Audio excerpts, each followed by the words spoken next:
melakukan bincang-bincang dengan para narasumber.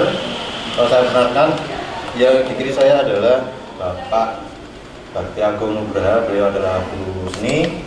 Kemudian di sampingnya lagi adalah Bapak Yubride Kawana, beliau adalah guru sejarah. Topik kali ini kita akan membahas tentang karir alternatif untuk siswa SMA, yang mana kebanyakan selama ini siswa SMA itu hanya mungkin kebanyakan diarahkan hanya pada karir yang biasa seperti jadi polisi, jadi guru, TNI, dan mungkin karir-karir yang mainstream yang banyak kita kenal. Nah, pada kesempatan kali ini kita akan membahas tentang karir alternatif yang bisa digunakan atau sebagai rujukan untuk karir anak SMA setelah lulus sekolah. Bapak Agung, Pak Yubride, gimana kabarnya pagi ini? Alhamdulillah luar biasa. Mungkin untuk biar lebih mengenal, mungkin maskernya bisa dilepas? Siapa? Oh, bisa. Dilepas dulu ya Pak. Siap. Yang penting jaga jarak. Jaga jarak. Oke. Terima kasih atas kedatangannya pagi ini, mengganggu waktunya waktu mengajar, bisa menyempatkan waktu untuk datang. Kita akan membahas tentang karir alternatif untuk anak SMA. Untuk pertama mungkin saya akan bertanya pada Pak Agung, ya.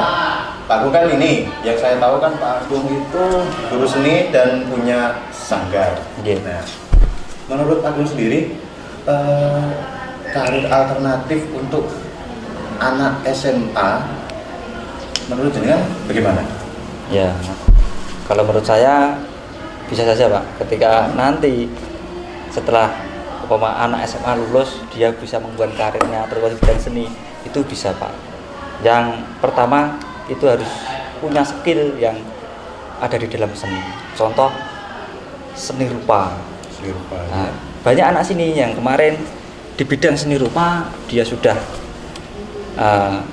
bisa memasarkan produknya di luar. Produknya itu kan kemarin ada Fatur gitu. Fatur kan di situ dia punya keterampilan di skill lah. Itu kan setelah lulus dia pun juga bisa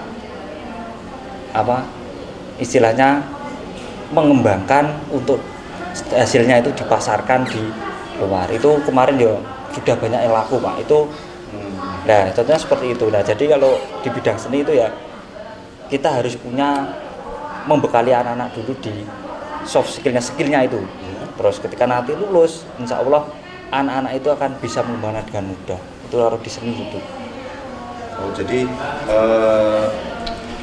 Pak Agung lebih mengarahkan hasil karya seni ini bisa jadi sesuatu yang bernilai ya? Oke, bisa bernilai dari nilai kayak uang, bisa menambah istilah penghasilan. Jadi nggak melulu setelah lulus daripada saya nggak ngapa-ngapain, saya mau melamar kerja jadi karyawan, jadi apa kan nggak melulu seperti itu ya. Dan hasilnya pun istilahnya banyak yang di sini ini. Kemarin Fatur ya kayak gitu, ada anak sudah jasanya itu sudah diminati oleh banyak orang-orang gitu. Jadi sudah banyak yang istilahnya kayak, Mas saya pesan gambar ini seperti itu gitu. Sket atau apa bisa itu. Luar biasa itu kalau di seni gitu Pak. Jadi kita ya sedini mungkin membekali anak-anak untuk setelah lulus SMA bisa apa Pak? Bisa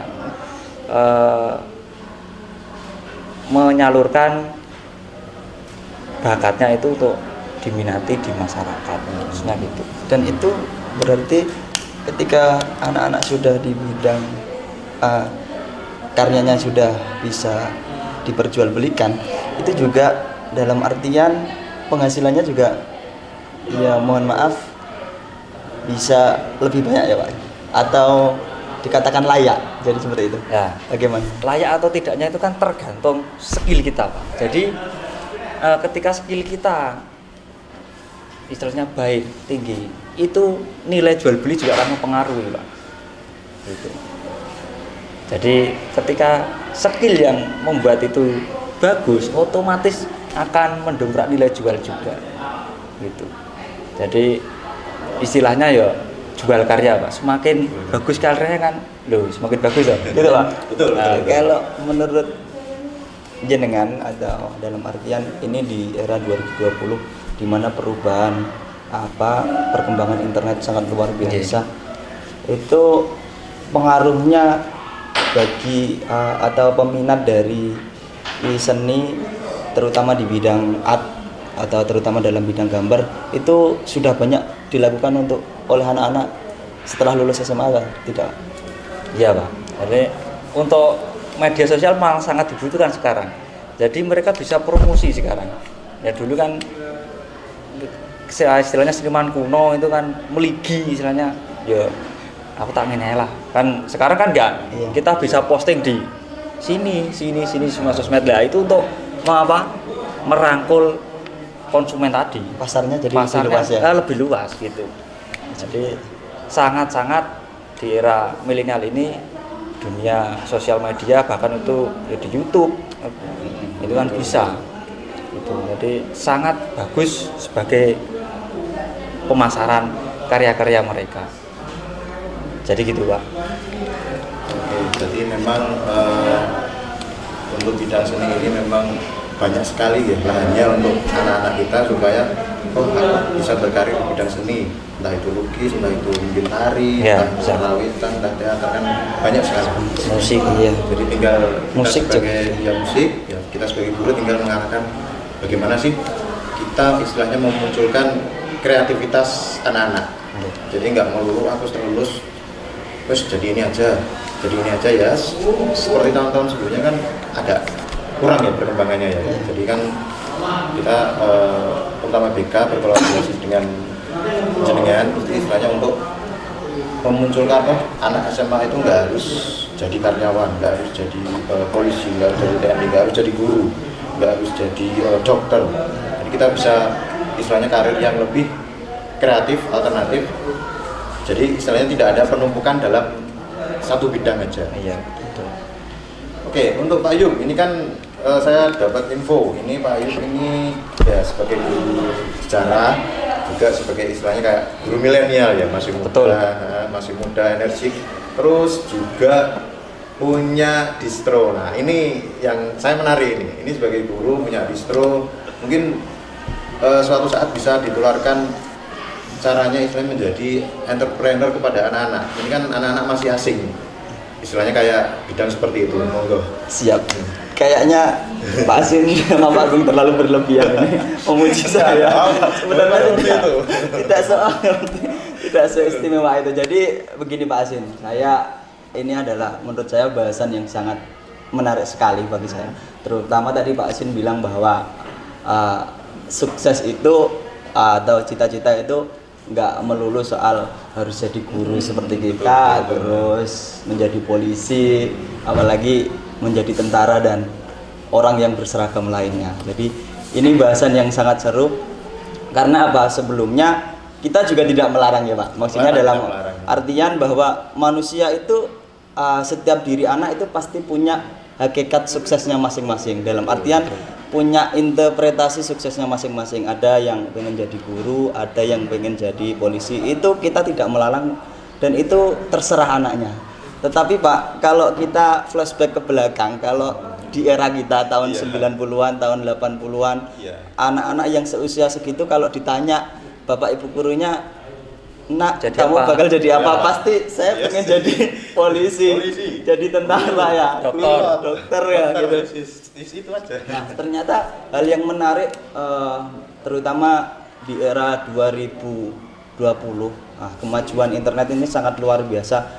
Ini ada perbedaan yang sangat mendalam Pak. Ketika tadi anak dulu ditanya cita-citanya hanya sebatas itu, tetapi kemarin di lapangan kita di kelas kalau kita tanya itu pasti kita jawabannya sangat beda. Kalau kita tanya sekarang apa kalian cita-cita kalian menjadi apa, pasti ingin jadi YouTuber Pak gitu. Pengen jadi selebgram Pak. Pengen jadi vlogger Pak ya. Jadi untuk apa ya, banyak sekali di luar maksudnya anak-anak sekarang itu cita-citanya sudah lebih luas. Dalam artian banyak sekali anak-anak sekarang yang sudah menjadi seperti yang saya omongkan, menjadi selebgram, menjadi vlogger, menjadi YouTuber. Itu apa ya? Jadi itu karir yang sekarang yang sangat menjanjikan, Pak. Dalam artian kalau kita tahu YouTuber terkenal dari Indonesia, siapa? Atta Halilintar ya. Itu subscribe-nya 25 Luar biasa, Pak. juta ya. Itu kalau kita tahu penghasilannya itu sudah angkanya sudah M, Pak. Miliaran, ya? Iya, miliaran. Kalau kita katakanlah ya nyuwun sewu, kalau kita itu dibanding dengan apa? Pegawai yang cita-cita yang kita seperti dulu, itu kita butuh berapa puluh tahun untuk mendapatkan uang segitu. Jadi seperti itu. Nah, kemudian untuk saya yang katanya pengusaha distro, itu apa ya? Terlalu berlebih kayaknya Pak Hasim. Oh tidak. Ya kan, Jadi Emang kenyataan memang kan seperti itu. Kan jadi semua punya seperti iya, itu. jadi itu juga bisa menjadi alternatif di mana menjadi Indonesia itu sangat kekurangan seorang wirausahawan atau pengusaha, karena kalau salah satu menjadi syarat menjadi sebuah negara maju, ketika kita menilik persyaratan itu, salah satu negara kalau pengen menjadi negara maju itu hanya harus ada lebih dari 10% penduduknya menjadi wirausaha. Nah, sedangkan kita masih baru di angka 0, berapa persen. Masih jauh sekali. Dan itu masih banyak peluang untuk generasi milenial, apalagi terutama anak-anak setelah lulus SMA, entah itu usaha apapun, yang jelas usaha yang halal ya Pak. Ya pasti. Jadi banyak sekali. Kalau kita tahu, kita nggak usah ke kota-kota besar, kita di kota-kota kita saja, di Tuban, Bojonegoro itu banyak sekali seperti wirausaha kopi kekinian Pak. Kopi kekinian itu ownernya juga banyak yang dari lulusan SMA dan itu sangat sukses. Jadi seperti itu. Jadi pesan saya, sukseslah sesuai interpretasi kalian masing-masing. Tetapi dalam artian di sini kita sekali lagi Bapak Ibu guru tidak pernah memaksakan atau melarang kalian sukses seperti apa. Yang jelas apa ya, bekali ilmu kalian setinggi mungkin, dan ilmu itu tidak hanya didapat dari sekolah saja ya Pak, juga bukan dari universitas saja, tetapi di luar, pengalaman organisasi di luar itu banyak sekali yang mengajari dan untuk menimba ilmu sehingga kita dapat menginginkan atau berjalan ke arah sukses yang kita impikan. Jadi seperti itu. Luar biasa sekali.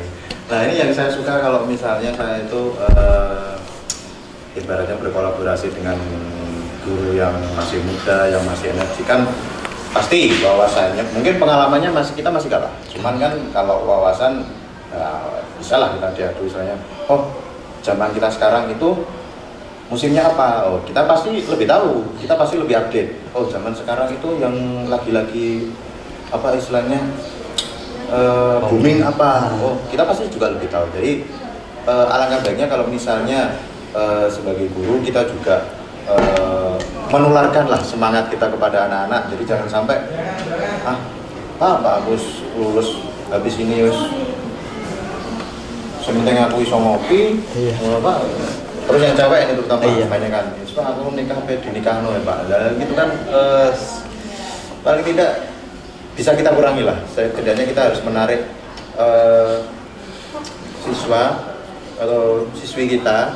Ya, jadi kan apa ya istilahnya lebih, wah saya tuh pengen punya niatan Pak, pengen usaha ini, pengen jadi ini, pengen jadi ini Pak, saya pengen punya. Istilahnya kita harus membuka pikiran anak-anak kita. Jadi jangan sampai anak kita itu pikirannya hanya apa ya istilahnya kayak kata dalam tempurung. Kayak dulu ya Pak, saya dulunya disuruh ibu gini, ya wes gini aja. Disuruh bapak gini, ya wes gini aja. Jadi kita sebagai guru harus memfasilitasi ya Pak. Support. Nah, kita harus mensupport. membukakan jalan. Ini loh nak, jalannya ini. Kamu, tapi kita tidak boleh memaksa. Iya. Nah, tetap kita harus istilahnya tetap yang jadi pemeran utama adalah anak-anak kita. Kita hanya menunjukkan jalan. Nah, ini jalannya. Mau kamu ambil, monggo. Kalau enggak, ini ada jalan yang lain. Mau kamu ambil, monggo. Ini ada jalan yang lain. Nah, seperti itu. Sedangkan pengertian sukses atau cerdas atau pintar ya Pak, sekarang itu ketika seseorang ditanya dalam kelas pengertian ini, kalau anak-anak selalu bisa menjawab, itu juga belum bisa memastikan anak itu bakalan sukses nantinya ya Pak ya. Dia mungkin hanya sekedar hafal bisa jadi. Iya. Apa daya ingatnya mungkin lebih dari yang lain, tetapi kan kalau hanya mengandalkan daya ingat kan itu kan sesuatu yang mudah hilang. Iya. Apalagi di era 2020 ya Pak. Oh ya Pak, sekarang itu juga banyak yang kemarin yang sukses itu dari bidang e-sport Pak, atau game Pak. Ya. Gamers, ya, itu menarik Pak. Menarik. Nah, jadi statement ketika anak-anak yang banyak sekali di sekolahan kita ini mungkin adalah sekitar 40% yang suka games. Games.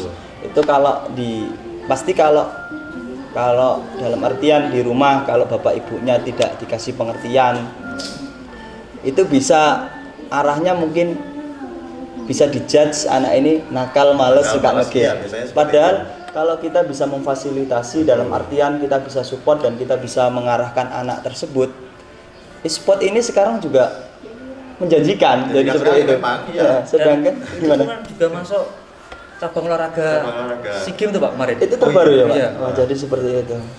Bukan ya, maksudnya game hanya untuk malas-malasan itu sudah nggak zamannya ya Pak? Mungkin bisa digunakan untuk menghasilkan pundi-pundi rupiah atau menghasilkan sesuatu yang luar biasa kan bisa juga. Dan itu menjanjikan ya Pak?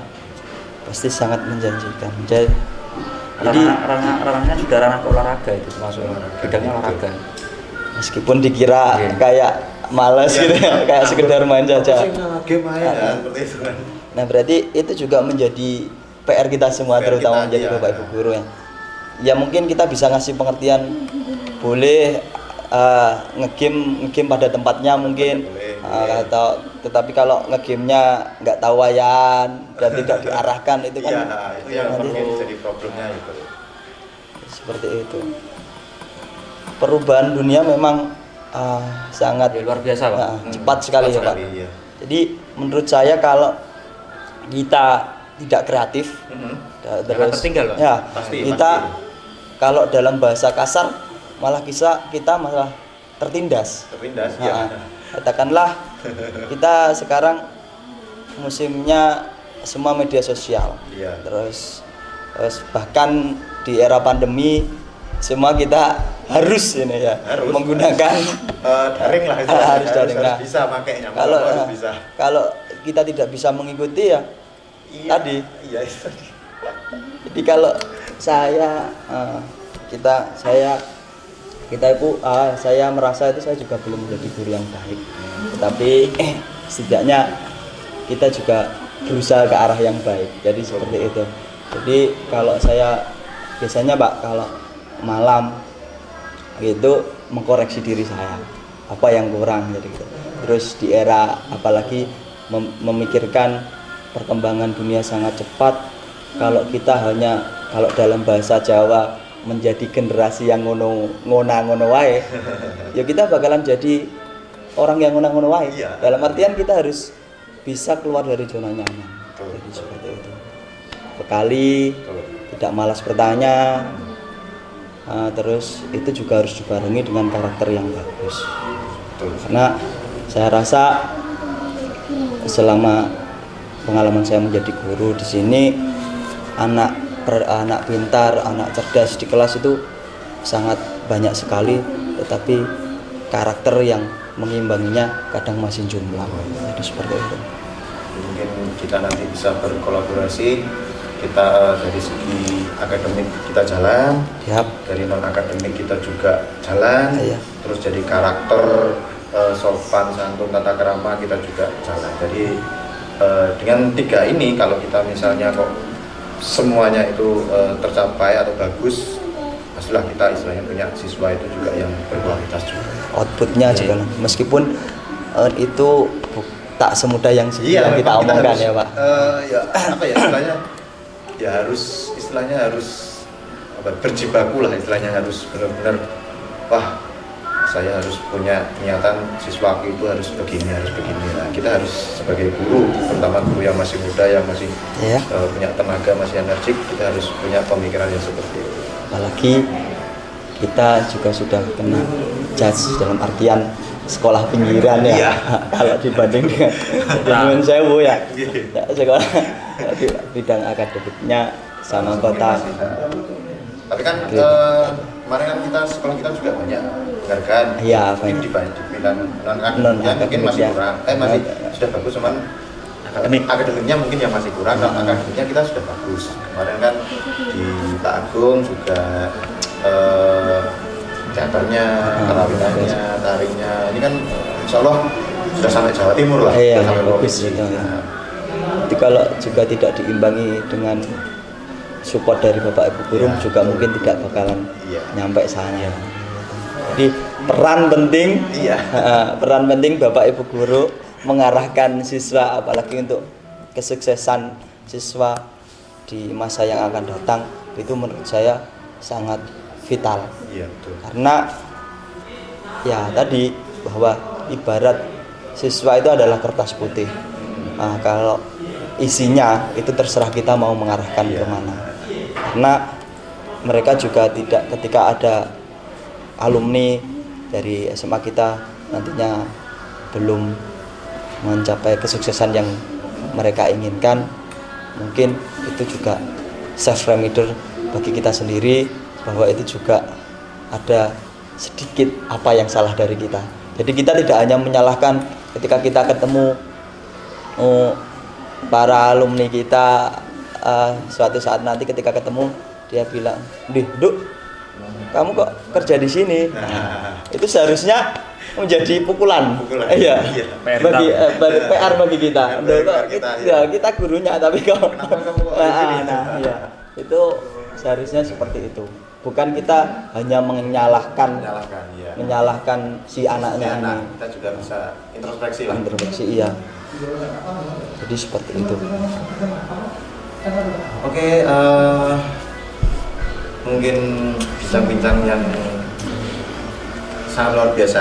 Ya, jadi benar-benar kita sebagai pemuda memang kita dulu untuk up to date lah. Nggih. Kita harus mengikuti perkembangan Jangan, jangan iya. sampai kita hanya pakai standar yang dulu selama kita sekolah kita terapkan setelah kita jadi guru lah. Kita Iya. kan otomatis nggak ada pembaruan. Iya. Kita pasti ketinggalan kalau pakai seperti itu. Seperti itu. Siap. Oh, berat. Pak Agung, mungkin ada tambahan dari bincang-bincang kita mungkin untuk anak-anak semua, mungkin saran dari Pak Agung supaya nanti setelah lulus harus bagaimana cara meraih prestasi terutama di bidang seni. Nah, menurut saya ya silakan gali potensi kalian sedini mungkin untuk membekali setelah lulus. Karena di bidang kebudayaan ini sangat luar biasa Pak kalau kita cermati. Peluangnya ya. Peluangnya sangat luar biasa. Jadi seorang seniman itu ya, kalau kamu jadi seniman, ya wes karyamu bagus ya akan laku berapa juta pun kamu. Iya. Itu sangat ya Karena itu seni itu tak ternilai. Tak ternilai lah, Karena tak ternilai. ini soal ya kembali seni soal hati ya Pak. Kalau apalagi yang menyukai seni, orang yang suka dalam artian sudah gila akan ya. karya yang dihasilkan. Berapapun mungkin yang diminta, it's okay. Cuma bermodalkan pulpen 3.000 aja. Itu bisa laku jutaan rupiah. Jutaan Pak. rupiah. Nah, itu kalau karyanya betul-betul baik. Nah, itu. Luar biasa. Ayub sebagai guru milenial ini kan milenial itu juga harus terutama milenial yang positif ya. Iya. Kita milenial yang positif kita bisa ditularkan ke anak-anak. Jadi kalau saya yakin semua peserta didik kita punya gadget Pak, punya HP yang dalam artian teknologinya tidak ketinggalan dengan guru-gurunya. Saya minta di gadget itu semua ada di situ. saya minta kepada anak-anakku, terutama nanti yang sudah lulus dan semuanya juga yang sekarang masih duduk di kelas 10 sampai kelas 12, jangan pernah, dalam artian jangan HP-mu ini membatasi dirimu. Dalam artian HP itu tidak hanya sekedar soal Facebook, soal Instagram, soal WhatsApp, dan soal pacaran, Mas. Tetapi kalau kita di situ, saya yakin apapun informasi yang kita butuhkan itu bisa difasilitasi oleh gadget. Dalam artian, dan gadget itu sumber informasi yang sekarang menurut saya dalam genggaman. Jika kalian bisa memanfaatkan itu, saya yakin kalian bakalan menjadi orang sukses seperti yang kalian inginkan. Jadi, mungkin itu saja, Pak, dari saya. Terima kasih untuk Pak Agung dan Pak Yudhide atas waktunya. Saya sangat-sangat berterima kasih. Ini juga masukan untuk saya juga sebagai guru BK, bagaimana istilahnya mau membuka pikiran anak-anak supaya saya itu mau bekerja sebagai YouTuber, Pak, sebagai vlogger, sebagai seniman, sebagai penari. Nah, itu kan masih jarang di anak-anak kita. Jadi pengen saya itu seperti itu, tidak melulu yang karir yang mainstream yang selama ini kita tahu lah. Oke, terima kasih untuk waktunya, Bapak-bapak. Terima kasih. Siap. Untuk pertemuan kali ini saya rasa cukup. Semoga di lain waktu kita bisa kolaborasi lagi dengan membahas topik-topik yang lain demi untuk kemajuan siswa-siswi kita. Siap. Terima kasih atas waktunya. Wassalamualaikum warahmatullahi wabarakatuh. Waalaikumsalam warahmatullahi wabarakatuh.